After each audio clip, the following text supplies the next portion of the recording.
Hi friends, welcome to నానమ్మ village వంటలు.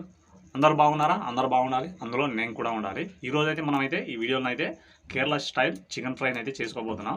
చాలా చాలా టేస్ట్గా ఉంటుంది. మీరు కూడా అయితే ఈసారి చికెన్ తెచ్చినప్పుడు అయితే ఒకసారి ట్రై చేయండి. మరి లేట్ చేయకుండా అయితే వీడియోలోకి వెళ్ళిపోదాం. వీడియో చూసిన ప్రతి ఒక్కరైతే వీడియోకి అయితే ఒక లైక్ కొట్టండి. అలాగే మరెన్నో రుచికరమైన వంటల కోసం నా ఛానల్ అయితే సబ్స్క్రైబ్ చేసుకోండి. ముందుగానైతే మనమైతే చికెన్ కావాల్సిన మసాలాను అయితే రెడీ చేసుకుందాం. నేనైతే ఇక్కడైతే ఒక టేబుల్ స్పూన్ కొబ్బరిని అయితే తీసుకున్నాను. తీసుకొనేసి వేసేసేసి అలా అయితే కలిపేసేయండి. వేసేసేసి ఇందులోనే ఒక 5 యాలకులు 5 లవంగాలు వేసేయండి. అలాగే 1 ఇంచు దాల్చిన చెక్క వేసేయండి. 1 టీ స్పూను మిరియాలు అయితే వేసేయండి. అలాగే ఒక 1/2 టీ స్పూను సాజీరా వేసేయండి. వేసేసేసి ఒకసారి అయితే బాగా కలిపేసేయండి, మాడిపోనివ్వకండి. అలాగే ఒక 1/2 టీ స్పూన్ అయితే గసగసాలు వేసేయండి. వేసేసేసి కలిపేసేయండి. అలాగే 1 టీ స్పూన్ అయితే జీలకర్ర అయితే వేసేయండి. వేసేసేసి దూరగానైతే వేపుకోండి. ఇప్పుడు ఈ మసాలాలను అయితే తీసేసేసి ఒక గిన్నెలోకి పెట్టుకొని కాస్త చల్లబడంగానే మిక్సీ పట్టుకుంటే సరిపోతుంది. మనం కావాలనుకుంటే మీరు ధనియం పొడి, అలాగే కారం, అలాగే గరం మసాలా గిన ఇందులోనే వేసి పట్టుకోవచ్చు. కాకపోతే నేనైతే చికెన్లోనే డైరెక్ట్గా వేస్తాను. మళ్ళీ అయితే మంట పెట్టేసేయండి. మంట పెట్టేసేసి ఒక 2 టేబుల్ స్పూన్ల ఆయిల్ అయితే వేసేయండి. వేసేసేసి ఆయిల్ కాస్త వేడకగానే 1 టీ స్పూన్ అయితే అల్లం పేస్ట్ వేసేయండి. అల్లం పేస్ట్ కాస్త వేగగానే ఇందులోనే ఒక 2 మీడియం సైజ్ ఉల్లిపాయలు, ఒక 4 పచ్చిమిరపకాయలు కట్ చేసేసి వేసేయండి. వేసేసేసి కొద్దిగా ఫ్రై అయితే చేసుకోండి.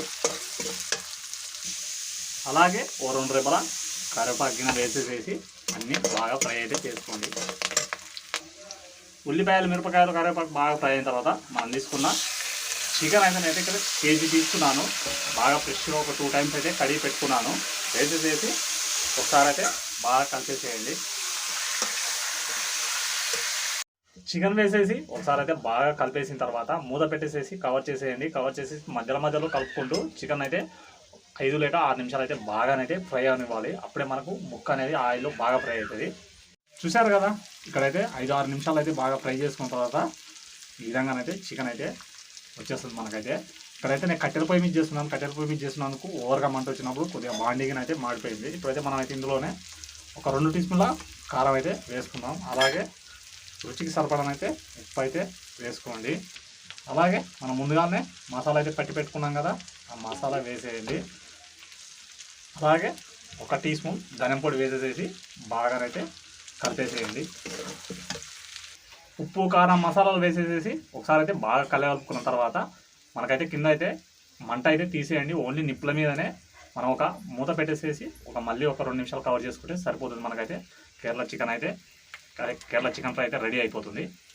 చూశారు కదా, చికెన్ అయితే రెడీ అయిపోయింది. కేరళ స్టైల్ చికెన్ ఫ్రై అయితే ఇప్పుడైతే మీ దగ్గర ఉంటే కొంచెం కొత్తిమీర వేసేయండి, లేకపోతే కొంచెం కొత్తిమీర వేసేసేసి అలా కలిపేసేయండి.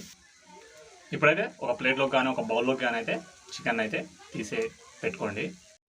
చూశారు కదా, కేరళ స్టైల్ చికెన్ ఫ్రై అయితే రెడీ అయిపోయింది. చాలా చాలా టేస్టీగా ఉంటుంది. ఈసారి అయితే మీరు కూడా అయితే ఒకసారి అయితే చికెన్ ఫ్రై చేయాలనుకున్నప్పుడు ఈ విధంగానైతే కేరళ స్టైల్లో అయితే ట్రై చేయండి.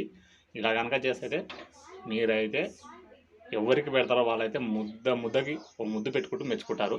మరి అంత రేంజ్లో ఉంటుంది. ఆ టేస్ట్ అనేది వేరే లెవెల్లో ఉంటుంది. మరి ఇక ఈ కేరళ స్టైల్ చికెన్ ఫ్రై అనేది మీకు ఎలా అనిపించిందో ఈ వీడియోకి అయితే ఒక కామెంట్ చేయండి, లైక్ చేయండి. అలాగే కొత్తగా మన ఛానల్కి వచ్చిన వాళ్ళు మరిన్ని రుచికరమైన వంటల కోసం ఛానల్ని అయితే సబ్స్క్రైబ్ అయితే చేసుకోండి.